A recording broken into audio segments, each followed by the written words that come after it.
সামনে একটা ছবিটা তুললে ভালো ছিল।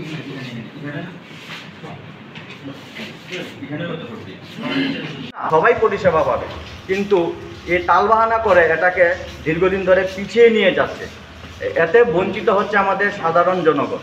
তো যার জন্য আমি আমাদের সিস্টেমের যে যারা আছেন কর্তারা, ওনাদেরকেও রিকোয়েস্ট করছি যে এটা যেন তাড়াতাড়ি হয়ে যায়। জেলা হাসপাতালটা, খালি জেলা হাসপাতাল নামকে বাঁচতে হবে না, সাইনবোর্ড লেখলেই হবে না, এটাকে যেন একটু ভালো করে পরিকাঠামো দেওয়া হয়। আর নতুন যদি বিল্ডিং হয় আরও ভালো, এটা যেন টালবাহানা করে দেরি ডিলে না হয়। আর মুখ্যমন্ত্রীর কাছে এটাই দাবি থাকবে, যেহেতু উনি স্বাস্থ্যমন্ত্রীও, যে খোয়াই হাসপাতালে আমাদের ডাক্তারের সংকট চলছে, আপনি দয়া করে আমাদেরকে পূর্ণাঙ্গ ডাক্তার দিয়ে দেবেন। এই বলে আমি আমার বক্তব্য এখানে আজকের জন্য শেষ করছি। Thank you.